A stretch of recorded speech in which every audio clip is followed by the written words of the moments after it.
আসসালামু আলাইকুম। Hello viewers, আশা করি সকলেই ভালো আছেন।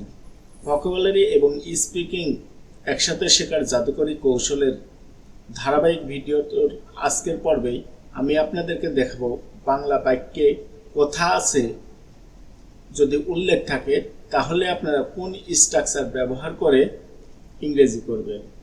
তবে দেরি না করে চলুন ভিডিওটি শুরু করি। যদি কোনো বাংলা বাক্যে কথা আছে উল্লেখ থাকে তাহলে আমাদেরকে am is are plus suppose to ব্যবহার করতে হবে। স্ট্রাকচারটি হচ্ছে subject plus am is are plus suppose to plus verb one plus object. Subject হিসেবে যদি আই বসে তাহলে এম সাপোজ টু হবে। সাবজেক্ট হিসেবে যদি ইউ, উই, দে এবং একাধিক নাম বসে তাহলে আর সাপোজ টু হবে। সাবজেক্ট হিসেবে যদি হি, শি এবং যে কোনো সিঙ্গেল নাম হয় তাহলে ইজ সাপোজ টু হবে। উদাহরণ দেখার আগে চলুন আমরা কিছু ভোকাবুলারি পড়ে নিই। কিছু প্রয়োজনীয় vocabulary.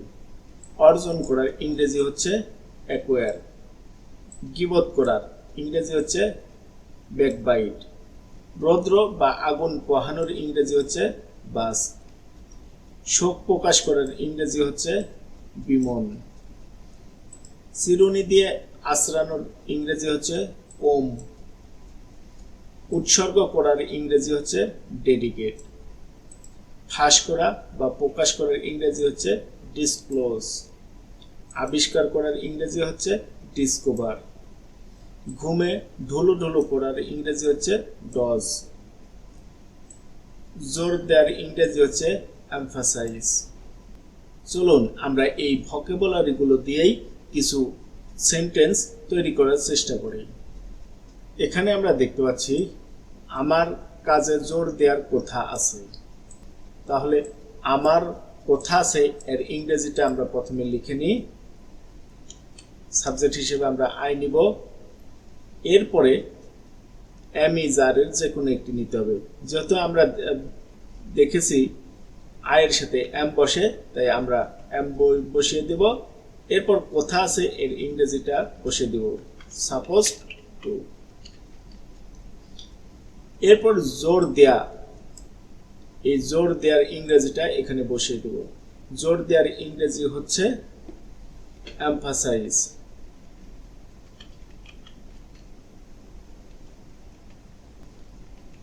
In the work.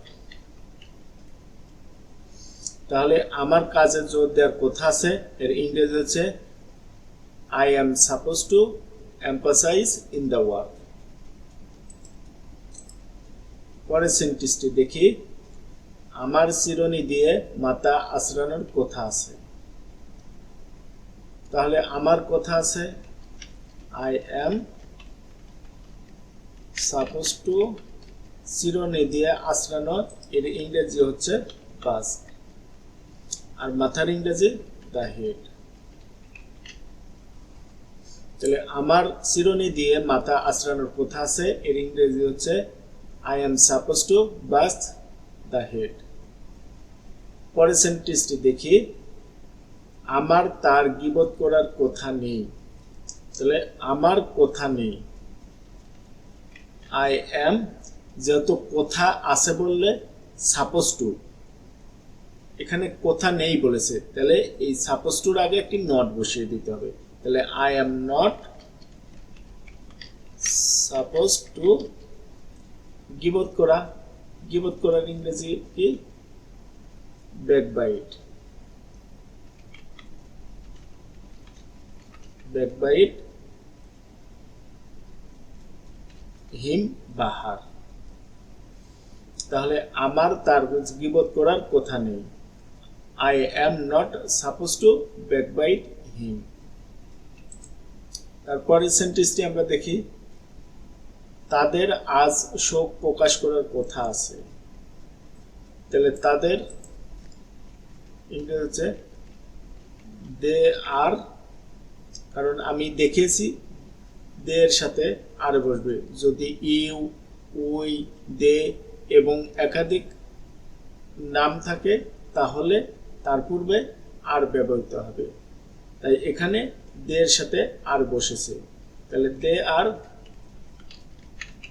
Suppose two, এখন শোক প্রকাশ করা, এর ইংরেজি হচ্ছে বিমন।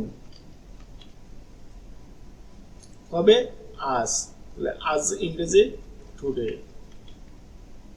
তাহলে তাদের আজ শোক প্রকাশ করার কথা আছে, এর ইংরেজি হচ্ছে দে আর সাপোজ টু বিমন টুডে। আগামীকাল আমাদের পরীক্ষার প্রশ্ন ফাঁস করার কথা আছে, তাহলে এর ইংরেজি হবে উই আর সাপোজ টু কি করা? ফাঁস করা। ফাঁস করার ইংরেজি ডিসক্লোজ।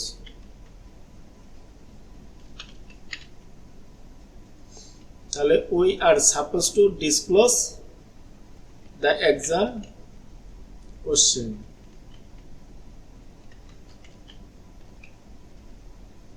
কবে? আগামীকাল, টুমরো। তাহলে আগামীকাল আমাদের পরীক্ষার প্রশ্ন ফাঁস করার কথা আছে, এর ইংরেজি হচ্ছে we are suppose to disclose the exam questions tomorrow. রাশেদের একটি কৌশল আবিষ্কার করার কথা আছে, তাহলে রাশেদের কথা আছে রাশেদ ইজ সাপোজ টু, কারণ বলেছিলাম যে হি সি এবং যে কোনো একটি নাম বোঝালে তারপর পরে ইজ ব্যবহৃত হবে। যেহেতু রাশেদ একটি নাম, তাই তারপরে ইজ বসেছে। তাহলে রাশেদ ইজ সাপোজ টু। আবিষ্কার করার ইংরেজি হচ্ছে ডিসকভার।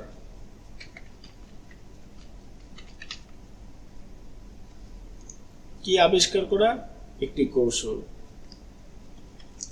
আ টেকনিক। তাহলে রাশেদের একটি কৌশল আবিষ্কার করার কথা আছে, রাশেদ is suppose to disclose a technique. আশা করি বুঝতে পেরেছেন।